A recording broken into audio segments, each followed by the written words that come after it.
Just to be clear, I would classify myself as a hobbyist woodworker. I'm still learning as I go, especially 3 years ago when I took this bent lamination project on.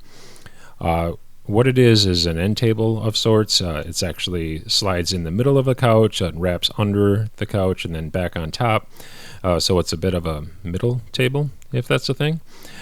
So anyhow, when I built the form, I deliberately built it so it would bend a little further, overbent. And because I had presumed when I took it out of the form that it would spring open somewhat due to the natural tension in the wood, but I was wrong. It did not, and then gravity over the last 3 years, along with a few heavy items that get left on it, caused it to really sag. So what we're going to try to do is see if we can correct this on this project and make it at least better than it is, because this is a monstrosity right now. So let's get started. So after getting it disassembled, the first thing I'm going to do is try to fix a crack that developed in it. At one point, some dog toys got under the couch and it got wedged and pulled a little too hard, and it cracked in one of the weaker spots in the piece. So I'm going to glue that up now, so in the process of trying to fix this thing, I don't make that crack worse. So once I have that glued up and I'm waiting for it to dry, I'm going to start to address the top.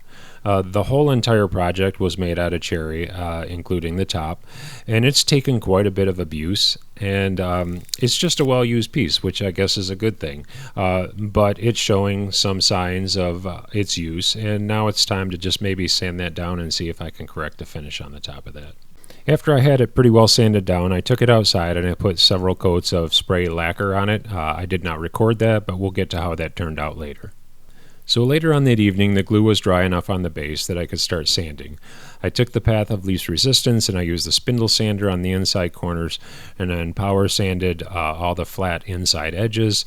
And I was basically prepping this to do some new extra glue lamination on the inside to hopefully correct the overbow that I have in the project.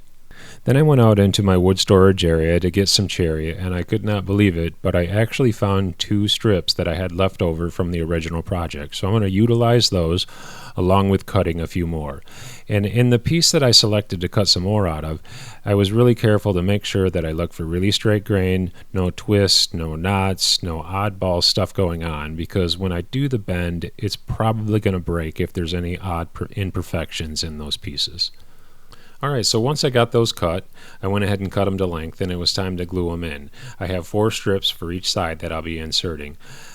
So this thing doesn't squirm all over. I have it clamped down, and as you can see, I cut some very specific length stretchers in there to try to open this thing back up and create some tension the other direction to try to equalize this thing so it's actually somewhat level when I get done. At least that's the hope. Once I have all the strips glued up, I went ahead and inserted them in, making sure to get it as centered as possible, and then just clamped one end and started slowly working my way around, making sure to get good squeeze out and good clamping pressure and push this thing into that molded position. And now, a whole lot of clamps later, I'm just going to give it the thumbs up and hope for the best. And now that I have both sides glued up, it's the moment of truth. I'm going to take the stretchers out and see if this thing springs inward or it's at least a little bit better than it was. And it's actually not terrible. I'm going to get a level on this and see. But it looks like it's closer. It's still a little bit out of level. If you could see my head, though, there's a light bulb that went off over it, and I already have an idea to try to correct that. Then I took a small block plane. Did I say black plane? It is black, but it's a block plane. And I'm going to try to clean up the edges of this carefully and get it down to where I can sand it, and I don't have a 1/4 of an inch to sand off the edge of these things. Once I got that plane down pretty close, I went ahead and took a chisel and just cleaned up some of the areas that I couldn't reach with the block plane.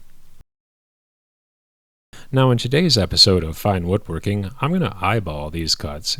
I didn't check religiously that it was 22.7 degrees and make sure everyone's exactly the same. If it's within a few degrees of each other, it's probably going to be good enough.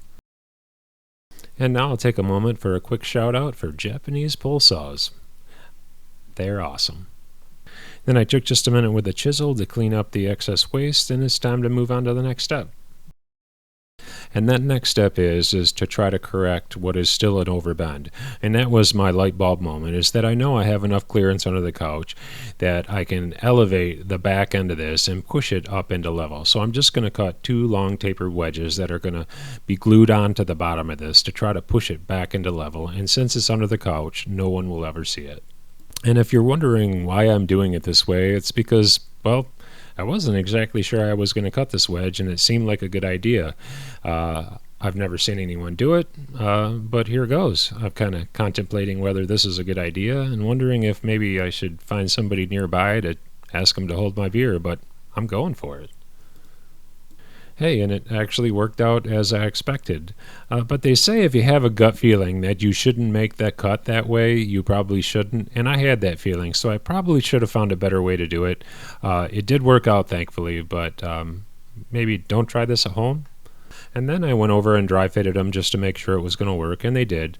So then I accidentally forgot to record, but I did glue these up. Not that that was exciting and needed to be seen, but they are glued on now, so let's move on. So then it was time for every woodworker's favorite part, the joy of sanding. Actually, I can't believe Bob Ross didn't do a spin-off called The Joy of Sanding, where he sanded happy little trees. But hey, here goes. So with all that joy over with, I moved on to just applying finish. I had some red cherry, dark cherry, that I put on some of the supports, and then some ebony that I stained the rest of it. Once that was all dry, I used some more spray lacquer outside, of course, and then it was time to just reassemble it, and here it is in all its not so wonky glory.